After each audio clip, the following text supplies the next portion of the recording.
Hey guys, today I'm checking out the Vilano ION electric folding bike. I found this on Amazon. Actually ordered and set up another Vilano electric bike recently. More of just a basic cruiser, kind of a step-through design. I got this one because it's folding and I wanted to have a couple from the same company and see if they both came in good shape.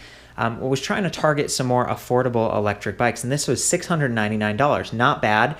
But you know, it's been a month plus since I ordered this. It only took 6 days to arrive, which was nice, but they no longer sell it on the website, on Amazon, and that's one of the trade-offs when you buy online versus going to a shop. I don't know if there's any kind of warranty. I've searched the site for that. I don't know who I would go to for replacement parts or anything like that. It's a risk. So yeah, I'm paying less, but I'm also going to have to kind of assemble it and potentially deal with any issues on my own. So, you know, giving you some feedback there. I weighed the box and it's 53 pounds. And that was interesting because I was just on the website on Amazon and it says shipping weight, 24 pounds. And for someone who doesn't know much about electric bikes, you might believe that. You'd be like, wow, that is a super light electric bike. What a great deal. Sorry, not the case. 53 pounds in the box. I'm going to weigh it again once it's all assembled and all the packaging is off. The other thing is, it's got this nice assembly instructions URL printed right there. And again, when you open it up and you're thinking like, oh, that's great because electric bikes are more complex than traditional bicycles. You've got the motor, the battery, the controller, display, all that. It's nice to have some help. So I went ahead and typed that in and it says, oh, coming soon. So I don't know if they just never got around to it. I believe they still do sell maybe some other electric bike models. Maybe they're getting out of it entirely. If the instructions were ever up, I feel like they should have left them because there are still people out there getting this bike. The whole thing feels a little bit sloppy to me. And that's too bad because my experience with the other Vilano bike was actually pretty good. I thought like, hey, you get a decent product for the price. It's not perfect. There are definitely some trade-offs, but electric bikes are great. And for someone who maybe can't afford a car or is in a transition period of their life and they need some transportation that doesn't require insurance or licensing or whatever, an e-bike could be perfect. And you go on Amazon, you trust Amazon, you buy something like this, and then you're kind of left on your own. So just keep that in mind. We're looking in the package right now. And again, I love folding bikes because they arrive like much more assembled usually than full-size bikes where they have to take wheels off and stuff. It looks like all the wheels are already they're on the bike. Might have to pump them up a little bit. Yeah, that's the case. I've got a nice stand and a whole bunch of tools and stuff, but I paid like $300 for all this stuff. And I just want to give you a heads up. If you buy an electric bike and you don't have a pump, you might need that right off the bat. You might need a couple tools, but a lot of times they send you a few tools. So I'm going to dig into this. Let's see what they sent, and we'll continue with this review.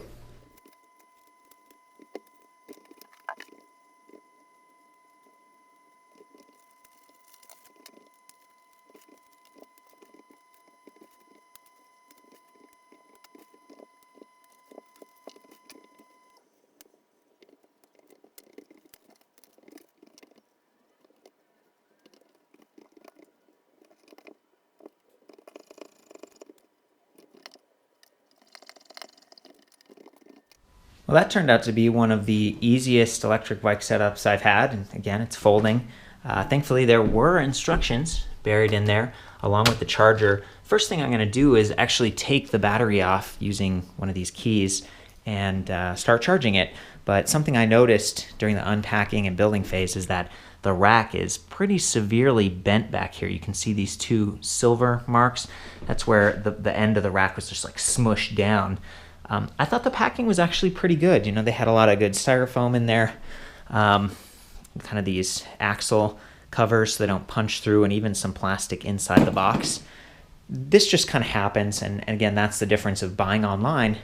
I can't complain about this. Like if I was at a shop, I'd be like, oh, come on, it's kind of banged up. There's some scratches, and they'd knock some of the price off for me for sure, or it just wouldn't be banged up like this. So there's that. Maybe a little bit of wear on the saddle, actually kind of a bend in the fender, which isn't going to be too big of a deal, but you can see kind of a crease there, just plastic.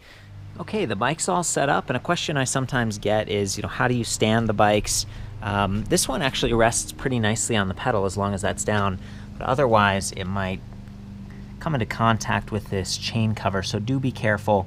That's only plastic, a little bit more fragile. And then people say, is there an easy way to move it? Does it roll? This one doesn't have any kind of magnetic clasps or bungees, but it does seem to stay together pretty well. And if you just kind of pick up on that front folded portion, you can drag it along like this, which is convenient, kind of handy.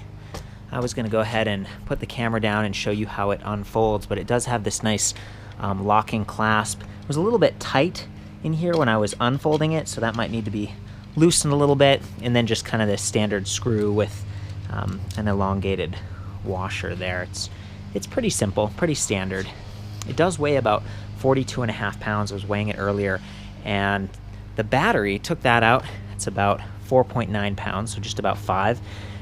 It was having trouble. It was kind of snagged because the rack was bent down right here. If you remember that, I've actually got the piece sitting right over here. I was trying to bend it back.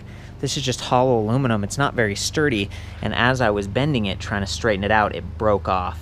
And I'm kind of glad it did break off, because a lot of times when you're moving an electric bike, they're heavier with the rear rack design like this. This is a rear heavy bike. It's got the hub back here. It's got the battery. And, sometimes you grab this at like a handle and pick it up, and you don't want to like grab that and then bop yourself in the face or drop that on your foot or something. You could still use this lower rack, and if that broke, at least you'd be kind of holding on to the base of the battery, but it's just not super strong. And once it's been compromised, as was the case here during shipping, it's more vulnerable. So I went along and got just a standard file and kind of filed both of these down to remove the sharp edges. And I think it's going to work fine, but the battery is a little bit more vulnerable. Our rack's a little bit shorter. It's a decent rack. It says max load 25 kilograms. That's about 55 pounds, and I imagine you could subtract the 5 pounds of the battery from that, so 50 pounds, that's still a lot. And it's even got an extra boss right here for adding maybe like a pannier attachment. So I do think it's nice. It does blend in. Enough said about this. I'm going to go ahead and go for the unfolding.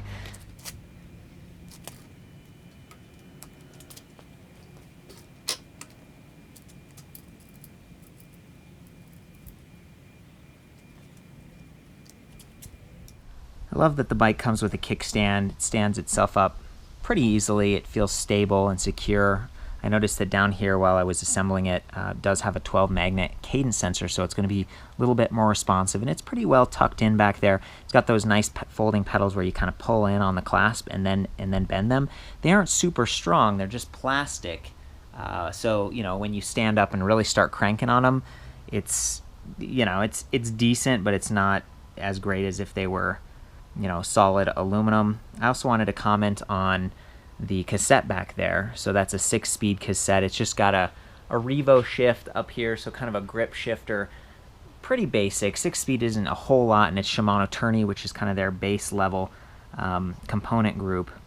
Still Shimano, and it's 11 by 28 tooth, so not extremely large on that bigger sprocket, but that's actually not a huge deal, because the larger one would make it easier, and we have these 20-inch wheels, okay, with Kenda contact tires that are 20 by 1.75 inches. They're kind of a hybrid sort of, standard, what I would expect to see. But coming back to that chainring, the front chainring here is 36 tooth.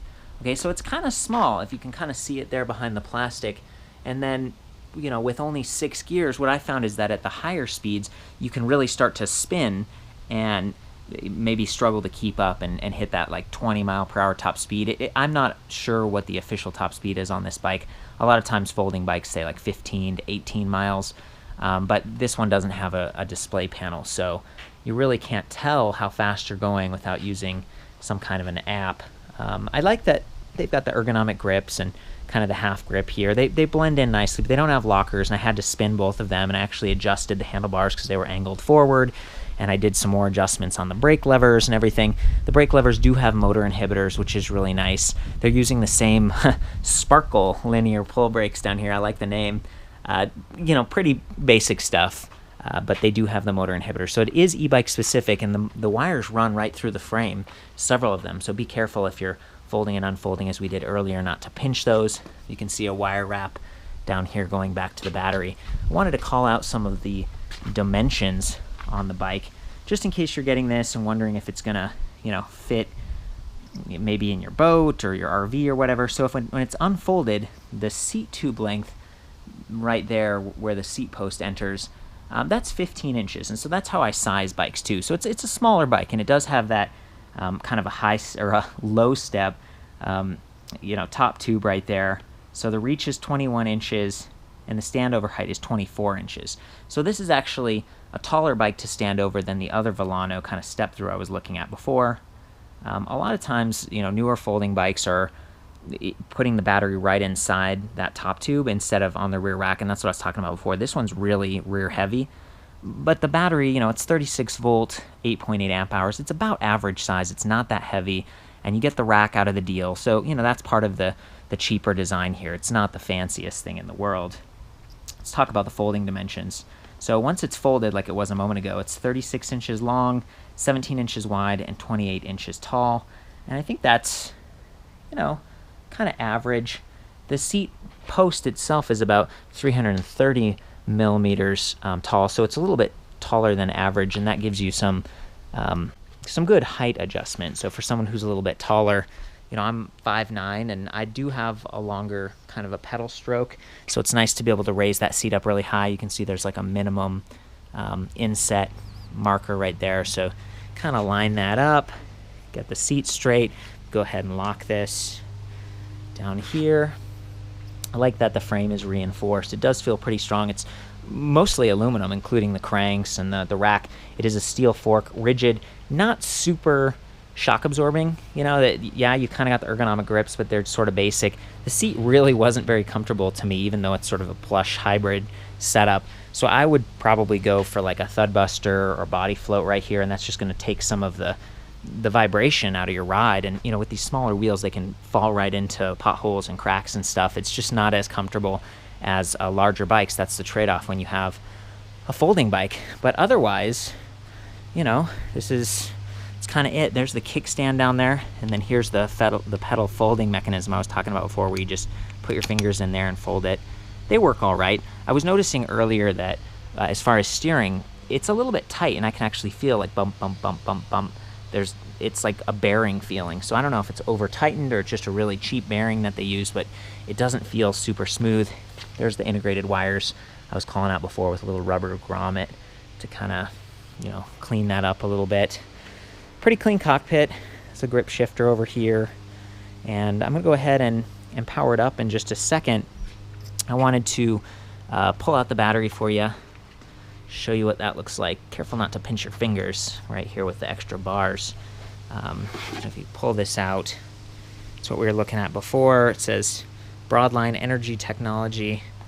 Haven't really heard of them, not really sure what the cells inside are. I imagine they're lithium ion. And I've got the charger. Oh, there it is. It's about 1.5 pounds. It's 2 amps. The plug comes out on the other side, so it's pretty portable. Kind of a nice little thing. I guess I'd say average, again, what I'm used to seeing. So anyway, battery's in there. It's got a nice little on-off switch and the charging port on the side. I usually plug that into the charger, then plug it into the wall. That's what they recommend kind of in the instructions. Love that it has a little battery indicator, and I think that only works if the battery is on. Yeah, so right now it's off. It's not working anymore. It's kind of neat to have a separator, like completely shut the battery off, but it is a second step, so you're going to have to turn it on here and then again up there. You're going to have to remember that. I've hopped on e-bikes before and thought, like, why isn't it working? And I'm trying to turn it on, and I'm like, oh yeah, I forgot. I got to turn the battery on separately. So here we go. The battery's inserted. I'm going to lock it, and I love that the key comes out. So now this is locked to the frame. I don't have to leave the key, and it's not going to jingle around. I might just connect it up here with the other one so I don't forget it. And yeah, that's about it. Here's a close-up of that folding stem piece.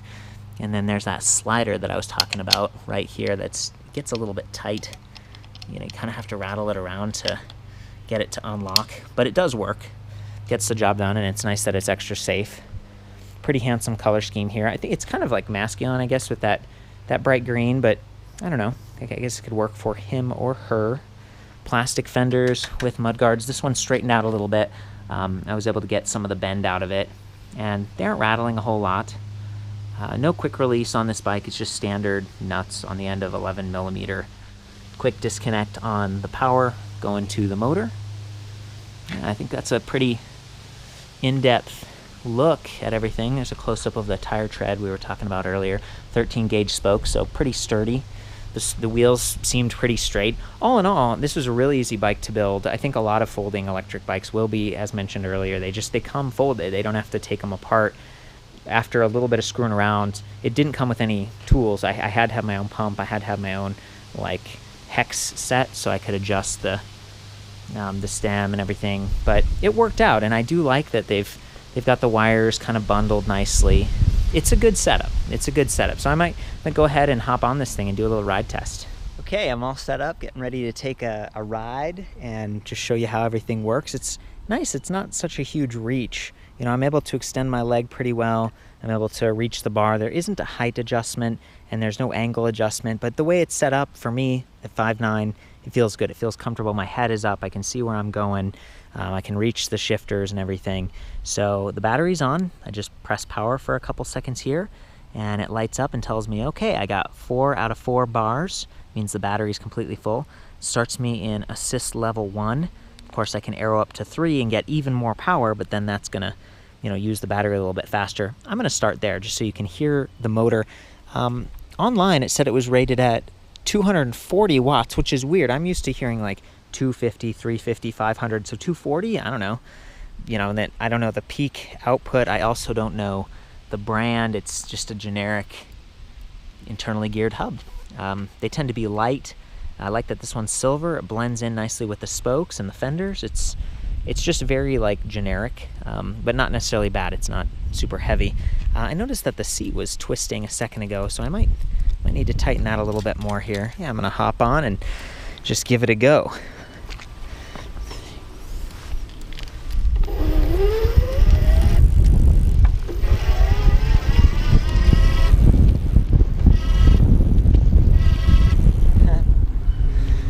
You can hear it going off a little bit, kind of the wah, and there's a little bit of a delay for that action, but it's not too bad. It's kind of what I'd expect from a generic geared hub motor with the 12 magnet sensor. That's a big win for me.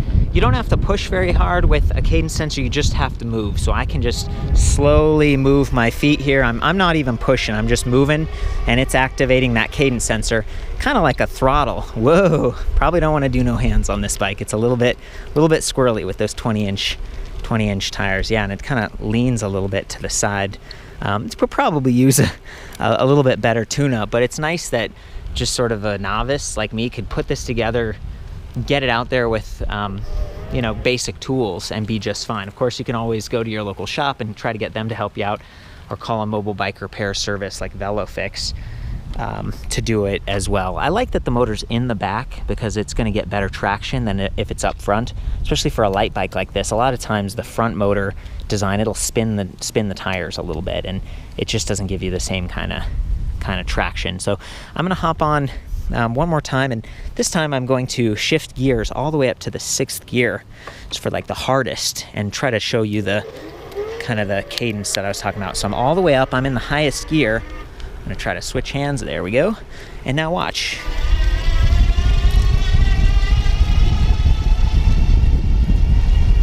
See how fast I'm pedaling?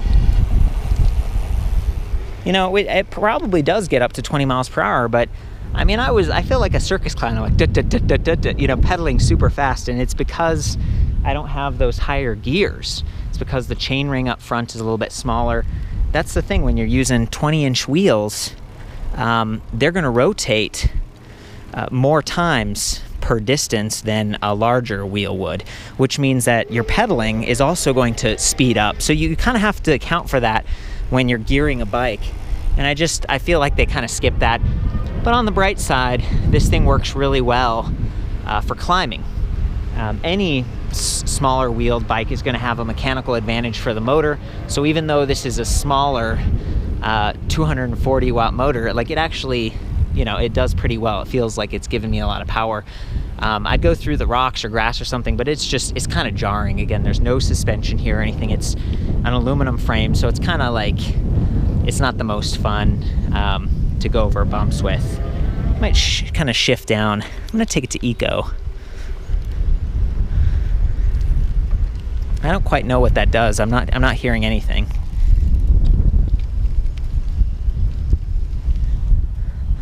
So eco might mean off on this bike. Not quite sure, but if I take it to 1, there we go.